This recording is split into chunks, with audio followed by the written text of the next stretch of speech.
بسم اللہ الرحمن الرحیم۔ ہے مسلمان سر جھکائے اپنے رب کے شکر میں، ہے مسلمان سر جھکائے اپنے رب کے شکر میں، رحمت رب جوش میں ہے ماہ رحمان آ گیا، سحر و افطار اور تراویح ہے خدا کی رحمتیں، سحر و افطار اور تراویح ہے خدا کی رحمتیں، ان سے رب کو راضی کر لو جنت کا فرمان آ گیا، جو کرے ایک نیکی اس کو اجر 70 کا ملے، جو کرے ایک نیکی اس کو اجر 70 کا ملے، فیض رب کا عام کتنا ماہ فیضان آ گیا، دے جہنم سے خلاصی خوب بخشش بندوں کو، دے جہنم سے خلاصی خوب بخشے بندوں کو، مغفرتوں کا قربتوں کا ماہ غفران آ گیا، کر عبادت مانگ دعائیں راہ خدا میں خرچ کر، کر عبادت مانگ دعائیں راہ خدا میں خرچ کر، روحانی تیری مغفرت کا پھر تو اعلان آ گیا۔ رمضان المبارک کے حوالے سے آپ حضرات کے سامنے انشاءاللہ گفتگو عرض کروں گا۔ دعا ہے کہ اللہ رب العزت مجھے حق سچ کہنے کی، اس پر مجھے اور آپ سب کو اللہ عمل کرنے کی توفیق نصیب فرمائے۔ میں نے جو آپ حضرات کے سامنے قرآن مجید فرقان حمید کی آیت پڑھی ہے، اس میں اللہ فرما رہے ہیں یا ایھا الذین آمنوا کتب علیکم الصیام، اے ایمان والو تمہارے اوپر روزے فرض کیے گئے ہیں، کما کتب علی الذین من قبلکم،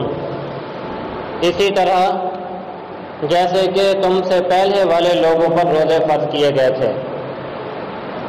لعلکم تتقون، روزوں کا مقصد کیا ہے؟ فرمایا مقصد یہ ہے کہ تاکہ تمہارے اندر تقوی پیدا ہو۔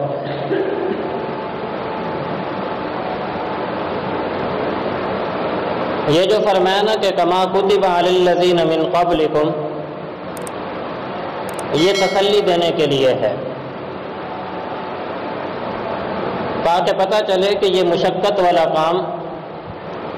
صرف ہمارے اوپر نہیں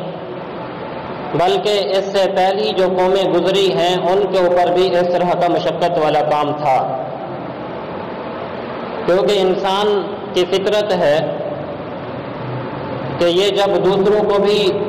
اسی طرح دیکھتا ہے جس طرح خود ہے تو پھر اس کو وہ بوجھ نظر نہیں آتا، اسی لیے اللہ رب العزت نے ارشاد فرمایا کما کتب علی الذین من قبلکم، اور روزوں کا مقصد بھی ساتھ بیان فرما دیا کہ روزے کا مقصد صرف بھوکا رہنا، صرف پیاسا رہنا نہیں ہے، کھانے پینے سے صرف رکنے کا نام نہیں ہے، بلکہ روزے کا جو مقصد ہے وہ ہے تمہارے اندر تقوی پیدا ہو جائے، تم بھوکے ہو اللہ کے لیے، تم پیاسے ہو اللہ کے لیے، تم نے اپنی بیوی سے جماع چھوڑا اللہ کی رضا کی خاطر، اپنی نفسانی خواہشات کو روکا اللہ کی رضا کی خاطر، تو جب اللہ کی رضا کی خاطر چھوڑا ہے اور کھانا پینا بھی اللہ کی رضا کے لیے چھوڑا ہے، تو جب یہ مقصد ہوگا تو پھر انسان کے دل کے اندر اللہ کا خوف، اللہ کی خشیت اور اللہ کی محبت پیدا ہوگی اور انسان کے اندر تقوی آ جائے گا۔ اور اگر صرف مقصد ہے بھوکا پیسہ ویسے ہی رہنا کہ جس طرح بات ہم روزے ہیں جی چلو کچھ نہیں کھاتے پیتے، یہ مقصد ہو تو پھر روزے کا مقصد حاصل نہیں ہوا۔ ویسے تو بھوکے پیاسے اور لوگ بھی رہتے ہیں، ہمارے حضرت جی دامت برکاتہم العالیہ فرماتے ہیں کہ ایک ملک کے اندر ایک ڈاکٹر سے ہماری ملاقات ہو گئی، تو اس نے گفتگو کے دوران یہ بات کہی کہ میں روزے سے ہوں۔ حضرت جی فرماتے ہیں کہ میں نے ان سے پوچھا کہ تم مسلمان بھی نہیں ہو پھر بھی روزہ رکھتے ہو؟ کہنے لگا کہ ڈاکٹری اعتبار سے یہ بات ثابت ہو چکی ہے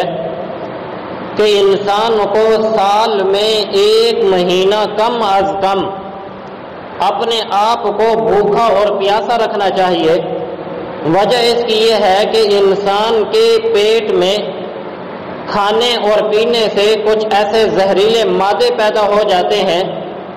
کہ جس کی وجہ سے انسان کی صحت کو، انسان کی طبیعت کو نقصان ہوتا ہے۔ تو سائنسی اعتبار سے، طبی اعتبار سے یہ بات ثابت ہے کہ جب انسان اپنے معدے کو بھوکا اور پیاسا رکھتا ہے تو وہ جو زہریلے معدے پیدا ہو گئے تھے، مادے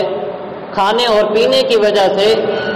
بھوک اور پیاس کی وجہ سے وہ مادے جو زہریلے پیدا ہوئے تھے وہ ختم ہو جاتے ہیں۔ تو ہم اس لیے کیا رکھتے ہیں؟ روزے رکھتے ہیں، بھوکا اور پیاسا رہتے ہیں۔ نبی کریم صلی اللہ علیہ وسلم کا یہ فرمان، حضرت جی فرماتے ہیں کہ آپ کی سائنس تو ابھی پہنچی ہے، آپ کی طب تو ابھی پہنچی ہے۔ نبی کریم صلی اللہ علیہ وسلم نے اپنی امت پر آج سے 1400 سال پہلے 30 دنوں کے روزے فرض قرار دے دیے تھے، تاکہ جہاں پر روحانی اس کو فائدے حاصل ہوں وہاں اس کو جسمانی طور پر بھی فائدے حاصل ہوں۔ حدیث مبارکہ میں آتا ہے، نبی کریم صلی اللہ علیہ وسلم نے ارشاد فرمایا کہ رمضان المبارک میں جنت کے سارے دروازے کھول دیے جاتے ہیں اور سرکش شیاطین کو، یعنی جو انسان کو بھٹکانے والے، گمراہ کرنے والے سرکش شیاطین ہوتے ہیں، ان کو قید کر دیا جاتا ہے۔ اور ایک اور حدیث مبارکہ میں آتا ہے، حضرت سلیمان رضی اللہ تعالی عنہ ارشاد فرماتے ہیں کہ نبی کریم صلی اللہ علیہ وسلم شعبان کی آخری تاریخ میں ہمارے پاس تشریف لائے اور نصیحت فرمائی، اور نبی کریم صلی اللہ علیہ وسلم کی وہی نصیحت میں آپ حضرات کے سامنے ذکر کروں گا کہ آپ علیہ الصلوۃ والسلام نے ارشاد فرمایا کہ تمہارے اوپر ایک مہینہ آنے والا ہے جو بہت ہی مبارک مہینہ ہے، اور اس کی ایک رات ایسی بھی ہے جو 1000 مہینوں سے زیادہ فضیلت والی رات ہے۔ اللہ نے اس کے روزوں کو فرض قرار دیا، اس کی رات میں قیام کو ثواب بنایا، اور فرمایا جو نیکی کرے گا وہ ایسے جیسے غیر رمضان میں فرض ادا کر رہا ہو۔ یعنی عام رمضان المبارک میں تو ہم نیکی کرتے ہیں، نفل کام کیا یا سنت کام کیا یا مستحب کام کیا تو اس کو اسی درجے کے اعتبار سے ثواب ملتا ہے، لیکن رمضان المبارک میں نیکی کرنے کا ثواب نفل اور سنت کا ثواب نفل اور سنت والا نہیں رہتا، بلکہ فرمایا کہ رمضان المبارک میں وہ نفل اور سنت کا ثواب فرض کی طرح دیا جاتا ہے، اور فرمایا کہ فرض عام رمضان المبارک کے علاوہ میں فرض ادا کریں تو ایک ہی فرض کا ثواب ملتا ہے، لیکن فرمایا رمضان المبارک میں اگر فرض ادا کیا تو 70 فرض ادا کرنے کے برابر ثواب عطا کیا جاتا ہے۔ اور فرمایا یہ مہینہ صبر کا مہینہ ہے اور صبر کا بدلہ جنت ہوا کرتی ہے۔ فرمایا یہ مہینہ لوگوں کے ساتھ غمخواری، ہمدردی کا مہینہ ہے، اس مہینے میں مومن کا رزق بڑھا دیا جاتا ہے، اور جو شخص روزے دار کو روزہ افطار کرائے گا وہ اس کے لیے گناہوں کے معاف ہونے اور آگ سے خلاصی کا سبب بن جائے گا، اور اس کو روزہ دار کے برابر ثواب دیا جائے گا۔ تو اس حدیث مبارکہ کے اندر چند باتیں جو غور کرنے کے قابل ہیں وہ یہ کہ ایک تو اس میں ہر نیکی کا ثواب جو ہے وہ 70 گنا بڑھا دیا جاتا ہے، ہر نیکی کا ثواب 70 گنا بڑھا دیا جاتا ہے۔ سبحان اللہ، یہ اللہ رب العزت کی طرف سے خصوصی آفر ہے کہ ایک نیکی کریں اور اس ایک نیکی کے بدلے میں اللہ رب العزت کی طرف سے اجر 70 کے برابر دیا جائے۔ اللہ اکبر کبیرہ۔ اور دوسری بات یہ ارشاد فرمایا کہ یہ مہینہ جو ہے صبر کا مہینہ ہے۔ لازمی بات ہے کہ جب انسان روزہ رکھتا ہے تو اس کے اوپر تکلیف ہوتی ہے، مشقت برداشت کرتا ہے، تو اس بھوک اور پیاس کے اوپر جو انسان صبر کرتا ہے فرمایا یہ صبر کرنے کی وجہ سے اللہ رب العزت اس کو جنت عطا فرما دیتے ہیں۔ اور یہ مہینہ لوگوں کے ساتھ غمخواری اور ہمدردی کا مہینہ، یعنی اپنے پڑوسیوں کو، اپنے رشتہ داروں کو جو غریب ہیں، فقراء ہیں، ان کے ساتھ ہمدردی کرنا، اپنے سیر اور افطاری کے اوقات میں ان کو بھی اپنے کھانے کے اندر شامل کرنا۔ اور فرمایا کہ اس مہینے میں مومن کا رزق بڑھا دیا جاتا ہے۔ آپ دیکھیں رمضان المبارک میں جتنی نعمتیں انسان کھاتا ہے عام رمضان المبارک میں نہیں کھاتا۔ رمضان المبارک میں افطاری کے اوقات میں دیکھیں دسترخوان سجا ہوا ہوتا ہے، کھجوریں بھی ہیں، میٹھا پانی بھی ہے، اور پتہ نہیں کیا کیا فروٹ بھی رکھے ہوئے ہیں۔ یہ میرے اللہ رب العزت کی طرف سے یہ انعام ہے کہ مومن کا رزق جو ہے رمضان المبارک کے اندر بڑھا دیا جاتا ہے۔ اور ایک بات جو ارشاد فرمایا جو شخص روزے دار کو روزہ افطار کرائے گا تو اس کے بدلے میں ایک تو یہ ہے کہ افطار کرانے کی وجہ سے اللہ رب العزت اس کے گناہوں کو معاف فرمائیں گے، اور دوسری چیز ارشاد فرمائی کہ جس قدر ثواب اس روزے دار کو ملا ہے روزہ رکھنے کی وجہ سے، افطار کرانے والے کو بھی اللہ رب العزت اتنا ہی ثواب عطا فرما دیں گے۔ اللہ اکبر کبیرہ، یہ اللہ رب العزت کی طرف سے کتنا احسان ہے۔ اسی لیے نبی علیہ الصلوۃ والسلام نے ارشاد فرمایا کہ تمہیں چاہیے کہ رمضان المبارک میں 4 چیزوں کی کثرت کیا کرو۔ کتنی چیزوں کی؟ 4 چیزوں کی نبی علیہ الصلوۃ والسلام نے ارشاد فرمایا کہ کثرت کیا کرو، اور فرمایا کہ 2 کام تو ایسے ہیں جو اللہ کی رضا کے واسطے ہیں، اور 2 کام ایسے ہیں کہ ان کے بغیر تمہارا چارہ ہی نہیں۔ پہلی چیز فرمایا کہ کلمہ طیبہ کی کثرت کرو، کلمہ طیبہ کی کیا کرو؟ کثرت۔ اور دوسری چیز فرمایا استغفار کی کثرت کرو، اور یہ دونوں چیزیں انتہائی اہم ہیں۔ حضرت موسیٰ علیہ السلام نے ایک مرتبہ اللہ رب العزت سے عرض کی کہ یا اللہ مجھے کوئی خاص ایسا کلمہ عطا فرمائیے جو اجر میں بہت زیادہ ہو۔ تو اللہ رب العزت کی طرف سے وحی ہوئی کہ میرے پیارے موسیٰ لا الہ الا اللہ پڑھا کرو۔ کہنے لگے کہ یا اللہ یہ تو باقی لوگ بھی پڑھتے ہیں، تو پھر میرے جو آپ نے مجھے دیا اور ان کو دیا اس میں تو کوئی فرق نہ رہا۔ تو اللہ رب العزت کی طرف سے وحی ہوئی میرے پیارے موسیٰ یہ ایسا برکت والا کلمہ ہے کہ میرے سوا تمام مخلوق کو، کائنات کی ساری چیزوں کو، یہاں تک کہ تمام فرشتے، انس اور جنس، کائنات کی ہر چیز ایک پلڑے میں رکھ دی جائے اور دوسرے پلڑے میں لا الہ الا اللہ رکھ دیا جائے تو لا الہ الا اللہ والا پلڑا جھک جائے گا۔ تو اتنی برکت والا کلمہ ہے، اس لیے فرمایا کہ رمضان المبارک میں لا الہ الا اللہ کی کثرت کرنا، اور دوسری چیز فرمائی استغفار کی کثرت کرنا۔ قرآن مجید میں اللہ رب العزت ارشاد فرماتے ہیں فَقُلْتُ اسْتَغْفِرُوا رَبَّكُمْ إِنَّهُ كَانَ غَفَّارًا، فرمایا کہ اعلان کر دیجئے کہ تم لوگ استغفار کیا کرو، اور استغفار کرنے کا فائدہ یہ ہوگا کہ اللہ رب العزت تمہارے گناہوں کو معاف فرما دیں گے۔ اور بھی بہت سارے آگے انعامات ذکر فرمایا يُرْسِلِ السَّمَاءَ عَلَيْكُمْ مِدْرَارًا وَيُمْدِدُكُمْ بِأَمْوَالٍ وَبَنِينَ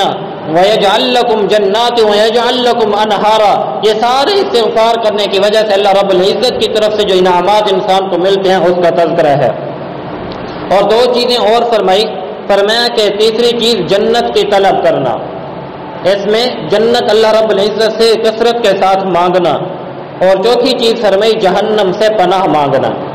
اس کو مختصر سے جملے میں لا الہ الا اللہ نستغفر اللہ ونسألک الجنۃ ونعوذ بک من النار، اس جملے کے اندر یہ 4 چیزیں آ گئی ہیں، لا الہ الا اللہ، نستغفر اللہ ونسألک الجنۃ ونعوذ بک من النار۔ کوشش کریں کہ رمضان المبارک میں اس جملے کی کثرت کیا کریں کہ نبی علیہ الصلوۃ والسلام نے ارشاد فرمایا کہ رمضان المبارک میں یہ 4 کام کثرت کے ساتھ کیا کرو۔ تو اس جملے میں یہ 4 چیزیں موجود ہیں، اور اس رمضان المبارک کی یہ خصوصیت ہے کہ اس رمضان المبارک میں جتنی بھی آسمانی کتابیں ہیں اللہ رب العزت کی طرف سے انبیاء علیہ الصلوۃ والسلام پر نازل ہوئی، وہ ساری کی ساری اسی رمضان المبارک میں نازل ہوئی ہیں۔ تورات، زبور، انجیل، قرآن مجید، فرقان حمید نبی کریم صلی اللہ علیہ وسلم کے قلب اطہر پر جو نازل ہوا، اور باقی کتابیں جو نازل ہوئیں، وہ مہینہ جو اللہ رب العزت نے چنا ہے وہ کون سا مہینہ ہے؟ رمضان المبارک کا مہینہ ہے۔ تو اس سے بھی اس کی فضیلت کی اہمیت سمجھ میں آتی ہے کہ میرے اللہ نے آسمانی کتابوں کے لیے جس مہینے کا انتخاب فرمایا ہے وہ مہینہ رمضان المبارک کا مہینہ ہے۔ اور ایک اور حدیث مبارکہ کے اندر آتا ہے کہ حضرت ابو ہریرہ رضی اللہ تعالیٰ عنہ ارشاد فرماتے ہیں کہ نبی کریم صلی اللہ علیہ وسلم نے ارشاد فرمایا کہ میری امت کو 5 چیزیں خصوصی طور پر دی گئی ہیں۔ یہ اعزاز ہوتا ہے نا جی، کہ کوئی اعزازات ایسے ہوتے ہیں جو خاص طور پر دیے جاتے ہیں، تو فرمایا میری امت کو 5 چیزیں خاص طور پر دی گئی ہیں جو اس سے پہلے والی امتوں کو نہیں دی گئی۔ پہلی چیز نبی علیہ الصلوۃ والسلام نے ارشاد فرمایا ان کے منہ کی بدبو اللہ کے نزدیک مشک سے بھی زیادہ پسندیدہ ہے۔ روزہ رکھنے کی وجہ سے جو انسان کے منہ کے اندر ایک ہوا سی پیدا ہوتی ہے، بدبو سی پیدا ہوتی ہے، وہ اللہ رب العزت کے ہاں مشک سے بھی زیادہ پسندیدہ ہے۔ سبحان اللہ، کیا شان ہے اس بندے کی کہ یہ بھوکا رہا، پیاسا رہا، اور بھوک اور پیاس کی وجہ سے اس کا معدہ جو خالی ہوا ہے اور خالی ہونے پر جو اس کے منہ میں بدبو پیدا ہوئی وہ میرے اللہ کے ہاں مشک سے بھی زیادہ پسندیدہ ہے۔ اسی لیے فرمایا کل قیامت کے دن جو لوگ روزے دار ہوں گے وہ جب قبروں سے اٹھائے جائیں گے تو ان کی منہ سے مشک جیسی خوشبو مہکتی ہوگی، لوگ ان کے منہ کی خوشبو کو سونگھ کر بتلا دیں گے کہ یہ وہ لوگ ہیں جو دنیا کے اندر روزہ رکھا کرتے تھے۔ اللہ اکبر کبیرہ۔ نبی علیہ الصلوۃ والسلام نے ارشاد فرمایا کہ یہ میری امت کی خصوصیت ہے، اس سے پہلے یہ خصوصیت نہیں تھی۔ حضرت موسیٰ علیہ الصلوۃ والسلام نے جب طور پہاڑ کے اوپر جا کر ایک چلہ کاٹا تھا اور وہاں پر اللہ کی طرف سے حکم تھا کہ روزے رکھیں، ملاقات ہونی ہے 30 دنوں کے بعد، تو حضرت موسیٰ علیہ الصلوۃ والسلام وہاں روزے رکھتے رہے۔ اب 30 دن جب گزرے تو ارادہ کیا کہ اب جب اللہ سے ملاقات ہوگی تو میں منہ کے اندر کیا کر لوں، مسواک کر لوں تاکہ منہ کے اندر بدبو نہ آئے۔ وہ بھی ان کی اپنی ایک شان تھی، محبت تھی، طلب تھی، تڑپ تھی، جستجو تھی۔ جیسے آج بھی محبوب کی محبوب سے ملاقات ہو رہی ہے تو بن سنور کر جاتے ہیں۔ اللہ اکبر۔ تو حضرت موسیٰ علیہ الصلوۃ والسلام کے بھی دل میں خیال آیا کہ آج 30 دن پورے ہونے والے ہیں، اللہ سے ملاقات ہونی ہے تو منہ کے اندر میں مسواک کر کے جاتا ہوں۔ مسواک کیا، اللہ رب العزت کی طرف سے وحی آ گئی، میرے پیارے موسیٰ میں تو اس خوشبو کو جو تمہارے منہ کے اندر روزے کی وجہ سے پیدا ہوئی ہے میں تو اس کو پسند کرتا تھا، تو نے مسواک کر کے اس کو ختم کر دیا، لہذا 10 دن اور روزے رکھو۔ تو اور روزے رکھوائے۔ تو کہنے کا مقصد یہ ہے کہ منہ روزے دار کے منہ کے اندر جو روزہ رکھنے کی وجہ سے بدبو پیدا ہوتی ہے وہ میرے اللہ کے ہاں مشک سے بھی زیادہ پسندیدہ ہے۔ اور دوسری چیز ارشاد فرمائی کہ روزے دار کے لیے دریا کی مچھلیاں تک استغفار کرتی ہیں، ان کے لیے دعا کرتی ہیں۔ اللہ اکبر، سبحان اللہ، کتنی بڑی بات ہے۔ میں نے یہ حدیث مبارکہ پڑھی، یقین کریں حیرانگی ہوتی ہے کہ انسان روزے رکھ رہا ہے، روزہ اللہ کا حکم سمجھ کے رکھ رہا ہے، یہ اس کے اوپر فرض ہے، یہ نہیں رکھے گا تو گناہگار ہوگا، لیکن قربان جائیے نا، اللہ فرماتے ہیں میرا بندہ بھوکا ہے میرے لیے، یہ بندہ پیاسا ہے میرے لیے، یہ میرے لیے سب کچھ کر رہا ہے، تو میں سمندر میں رہنے والی مخلوق کو بھی لگا دیتا ہوں کہ یہ اس کے لیے دعا کرتی پھرے۔ اللہ اکبر، سمندر میں رہنے والی مچھلیاں اس کے لیے دعا کر رہی ہوتی ہیں۔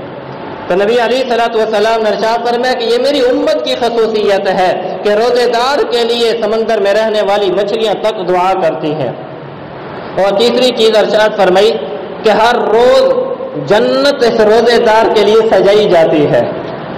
ہر روز جنت روزے دار کے لیے کیا کی جاتی ہے، سجائی جاتی ہے، مہکائی جاتی ہے۔ سبحان اللہ، اللہ رب العزت روزانہ جنت کو آراستہ فرماتے ہیں، جنت کو تیار فرماتے ہیں، اور پھر جنت پوچھتی ہے، بلکہ بعض روایات میں آتا ہے کہ جنت کو سجانے والے فرشتے پوچھتے ہیں اللہ مجھے کس کے لیے سجایا جا رہا ہے، اس کو کس کے لیے سجایا جا رہا ہے، بنایا اور سنوارا جا رہا ہے؟ فرمایا میرے محبوب کی امت جو روزے کی حالت میں ہے اس روزے دار کے لیے میں تمہیں آج سجا رہا ہوں۔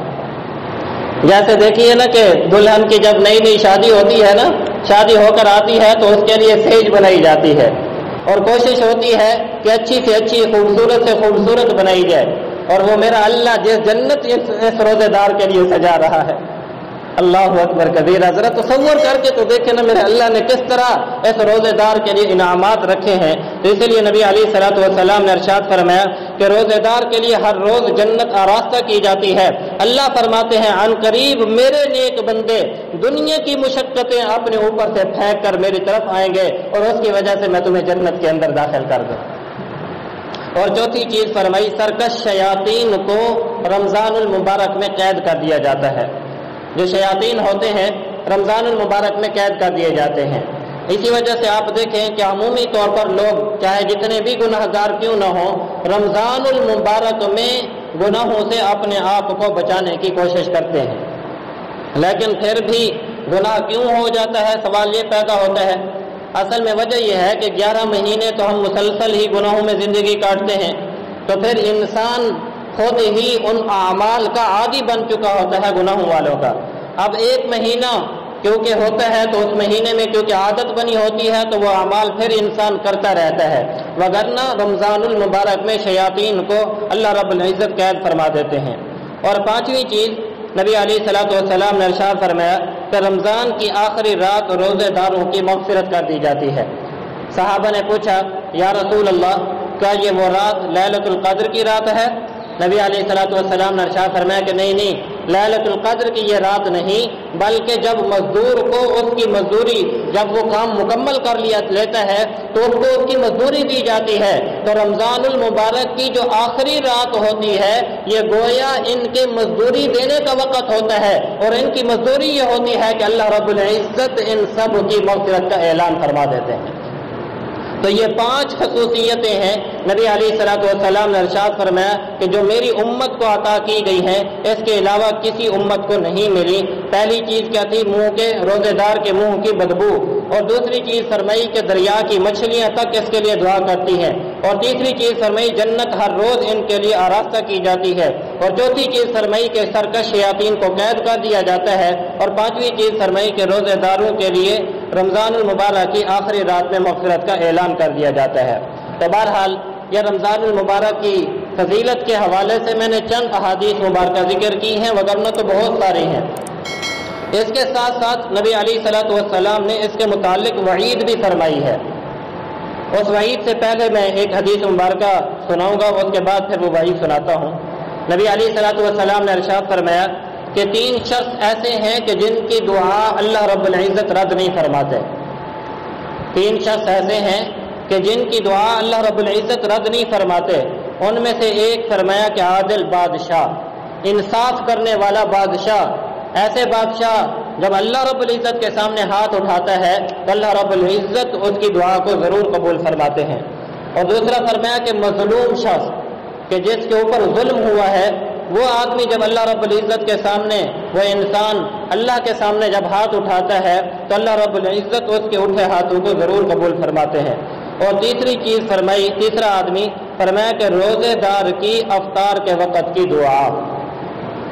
روزے دار کی افطار کے وقت کی جو دعا ہے اللہ رب العزت ایسے شخص کی دعا کو بھی رد نہیں فرماتے. تو کوشش کریں کیونکہ آج رمضان المبارک شروع ہونے والا ہے الحمدللہ. تو افطار کے وقت میں کوشش کریں کم از کم 10 منٹ 15 منٹ 20 منٹ اللہ رب العزت کے سامنے روئیں گر گڑائیں دعائیں مانگیں اللہ رب العزت کے سامنے اہتمام کے ساتھ. اس وقت میں عمومی طور پر ہم یعنی کھانے پکانے کے اندر یا کام کاج کے اندر یا ویسے ہی گفتگو کے اندر خرچ کر دیتے ہیں. نہیں بلکہ رمضان المبارک کے دنوں کے اندر افطار کے وقت کو خصوصی طور پر اہمیت کے ساتھ دعا کے اندر گزاریں. اور حدیث مبارکہ کے اندر آتا ہے کہ اللہ عرش اٹھانے والے فرشتوں کو وَيَحْمِلُ عَرْشَهَا جو اللہ کے ہاں عرش اٹھانے والے جو فرشتے ہیں ان فرشتوں کو اللہ رب العزت حکم فرماتے ہیں کہ جاؤ زمین کے اوپر اور روزے دار افطاری کے وقت میں جو دعا مانگ رہے ہوتے ہیں ان کی دعا کے اوپر آمین کہا کرو. اللہ اکبر کبیرہ. یہ کتنی بڑی فضیلت کی بات ہے. اب دیکھیے ہم دعا مانگتے ہیں تو دعا میں اگر کوئی اللہ کا نیک ولی موجود ہو، چھوٹے بچے موجود ہوں، کوئی اچھا نیک آدمی موجود ہو تو وہ آمین کہہ دے، وہ دعا منگوا دے تو ہم کہتے ہیں ہماری دعا ضرور قبول ہوئی ہے، رد نہیں ہوتی۔ اور میرا اللہ رمضان المبارک میں خاص طور پہ عرش اٹھانے والے فرشتوں کو، جن کا کام ہی اللہ کا عرش اٹھانا ہے، وہ فرشتے زمین پر آ کر روزے دار کی دعاؤں کے اوپر آمین کہتے ہیں۔ تو اس سے بڑی فضیلت والی بات اور کیا ہو سکتی ہے؟ بہرحال یہ رمضان المبارک کا مہینہ انتہائی برکتوں والا مہینہ شروع ہونے والا ہے۔ دعا ہے اللہ ہم سب کو رمضان المبارک کی برکات سمیٹنے کی توفیق نصیب فرمائے۔ اور حضرت کعب رضی اللہ تعالیٰ عنہ فرماتے ہیں کہ نبی علیہ الصلوۃ والسلام ایک مرتبہ تشریف لائے اور ممبر کے اوپر چڑھنے لگے تو پہلے ممبر پر جب آپ علیہ الصلوۃ والسلام نے مبارک قدم رکھا تو فرمایا آمین، دوسرے ممبر پر قدم مبارک رکھا تو فرمایا آمین، اور تیسرے ممبر پر جب قدم مبارک رکھا تو فرمایا کہ آمین۔ اور خطبے سے جب آپ علیہ الصلوۃ والسلام فارغ ہوئے تو صحابہ نے سوال کیا یا رسول اللہ، آج آپ نے ایک ایسا عمل کیا ہے کہ اس سے پہلے کبھی آپ سے ہم نے ایسا عمل نہیں دیکھا۔ نبی علیہ الصلوۃ والسلام نے پوچھا صحابہ سے کہ وہ کون سا عمل تھا؟ صحابہ نے کہا یا رسول اللہ، جب آپ علیہ الصلوۃ والسلام ممبر پر تشریف لے جا رہے تھے تو آپ نے ہر ممبر کی سیڑھی کے اوپر قدم رکھتے ہوئے آمین فرمایا ہے۔ تو آپ علیہ الصلوۃ والسلام نے ارشاد فرمایا کہ اس کی وجہ یہ تھی کہ میرے پاس جبرائیل امین علیہ الصلوۃ والسلام آئے تھے اور میں نے جب پہلے ممبر پر پاؤں مبارک رکھا تو جبرائیل علیہ الصلوۃ والسلام نے کہا کہ یا رسول اللہ، تباہ و برباد ہو جائے وہ شخص، تباہ و برباد ہو جائے وہ شخص کہ جس نے اپنے ماں باپ کو، اپنے والدین کو بڑھاپے کی حالت میں پایا اور ان کی خدمت کر کے جنت کو حاصل نہ کیا تو ایسا شخص تباہ و برباد ہو جائے۔ تو اس پر میں نے آمین کہا۔ اب دیکھیے جبرائیل علیہ الصلوۃ والسلام کی بد دعا ہو اور نبی کریم صلی اللہ علیہ وسلم کی اس بد دعا کے اوپر آمین ہو۔ اور ایک روایت میں تو یہ آتا ہے کہ نبی علیہ الصلوۃ والسلام نے ارشاد فرمایا کہ مجھے جبرائیل علیہ الصلوۃ والسلام نے یہ بات کہی کہ اللہ فرما رہے ہیں کہ آپ آمین کہیں، آپ آمین کہیں، یعنی اللہ کی طرف سے حکم ہے کہ اس بد دعا کے اوپر آمین کہنے کا۔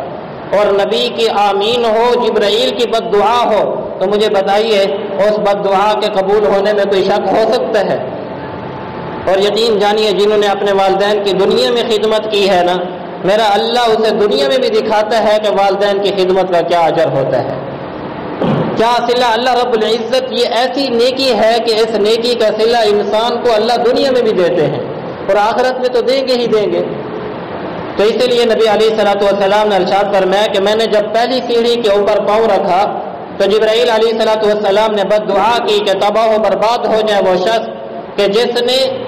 اپنے ماں باپ کو بڑھاپے کی حالت میں پایا، ماں کو پایا ہو یا باپ کو پایا ہو یا دونوں کو پایا ہو اور ان کی خدمت کر کے جنت کو حاصل نہیں کر سکا تو فرمایا ایسا شخص تباہ و برباد ہو جائے۔ اور میں نے اس کی بد دعا کے اوپر آمین کہا۔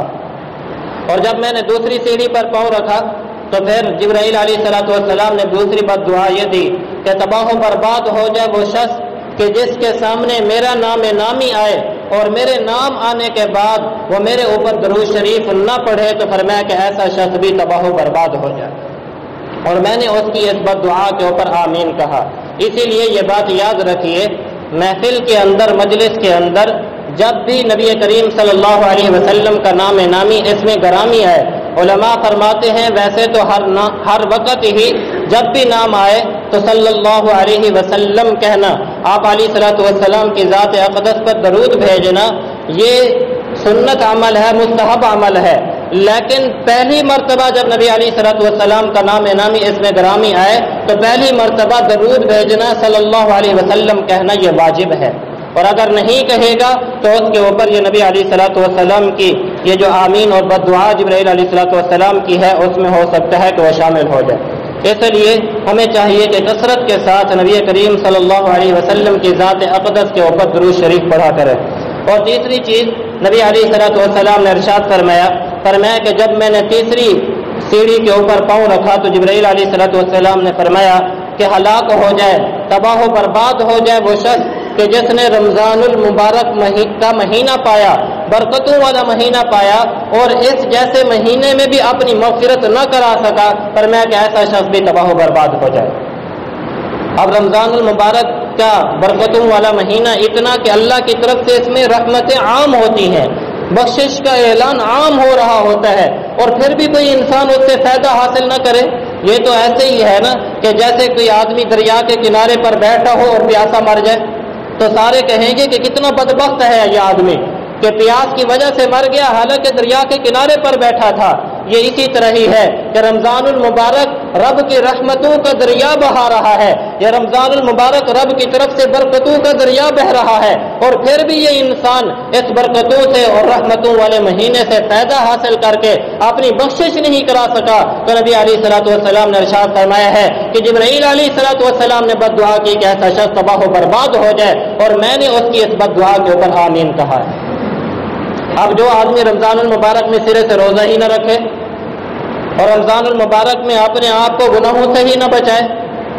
بھائی رمضان المبارک میں روزے اللہ نے فرض کیے اور پھر یہ سارا دن روزہ بھی نہیں رکھتا، گناہوں میں گزارتا ہے، ٹی وی کے اوپر گزار لے، فلمیں دیکھ کے گزار لیے اور ویسے ہی کھیل کود کے اندر گزار دیا، تو کیا خیال ہے نبی علیہ الصلوۃ والسلام کی بد دعا میں ہم شامل ہونا چاہتے ہیں یا بچنا چاہتے ہیں؟ بھائی بولے نہ بچنا چاہیے یا شامل ہونا چاہیے؟ بچنا چاہیے۔ تو بچنے کی صورت یہی ہے کہ ہم رمضان المبارک کے روزے رکھیں اور رمضان المبارک کے اندر کوشش کریں کہ ہم سے کوئی گناہ نہ ہو اور زیادہ سے زیادہ اللہ رب العزت کو منانے کی کوشش کریں۔ اس کے اوپر میں تھوڑی سی آپ کو مناجات سنا دیتا ہوں اور اس کے بعد بات کو ختم کرتے ہیں۔ مومنو ماہ رمضان چلا جائے گا، مومنو ماہ رمضان چلا جائے گا، 30 دن کا یہ مہمان چلا جائے گا، ایسا نورانی منظر نہیں پاؤ گے، پھر تلاوت یہ گھر گھر نہیں پاؤ گے۔ یہ رمضان مبارک شروع ہوتا ہے نا، آپ دیکھیں لوگ قرآن مجید کی تلاوتیں رونقیں بحال ہو جاتی ہیں، ایک عجیب پر انوار منظر ہوتا ہے۔ تو شاعر کہہ رہا ہے ایسا نورانی منظر نہیں پاؤ گے، پھر تلاوت یہ گھر گھر نہیں پاؤ گے، پھر مساجد معطر نہیں پاؤ گے، موقع اس سے بہتر نہیں پاؤ گے، لے کے بخشش کا سامان پھر چلا جائے گا، مومنو ماہ رمضان چلا جائے گا۔ اس لیے ہمیں کوشش کرنی چاہیے کہ ہم رمضان المبارک کے اس مہینے کی قدر کریں، اور آج کیونکہ رمضان المبارک شروع ہونے والا ہے تو کوشش کریں آج ہم اللہ رب العزت کے سامنے رو رو کر دعا مانگے کہ اللہ ہمیں رمضان المبارک میں روزے رکھنے کی اور اس کے انوارات اور برکات کو سمیٹنے کی توفیق نصیب فرما۔ سب کچھ مانگنے سے ہی ہوتا ہے۔ انشاءاللہ سارے روزے رکھوں گا رمضان میں، آپ بھی کہہ دیں انشاءاللہ، انشاءاللہ سارے روزے رکھوں گا رمضان میں، نمازیں پڑھ کے رب کو راضی کروں گا رمضان میں، اللہ کا احسان ہے عطا کیا رمضان ہے، شکر مولا کا کرتے رہنا مومن کی پہچان ہے، انشاءاللہ سارے روزے رکھوں گا رمضان میں، نمازیں پڑھ کے رب کو راضی کروں گا رمضان میں، جنت کے دروازے کھلتے ہیں رمضان میں، بخشش کے پروانے بٹتے ہیں رمضان میں، جنت کے دروازے کھلتے ہیں رمضان میں، بخشش کے پروانے بٹتے ہیں رمضان میں، میں بھی بخشش کا پروانہ پاؤں گا رمضان میں، میں بھی بخشش کا پروانہ پاؤں گا رمضان میں، انشاءاللہ سارے روزے رکھوں گا رمضان میں، نمازیں پڑھ کے رب کو راضی کروں گا رمضان میں، میں بھی روزے کی لذت کو پاؤں گا رمضان میں، انشاءاللہ سارے روزے رکھوں گا رمضان میں۔ ہر بندے کی خواہش ہوتی ہے روزہ کشائی کی،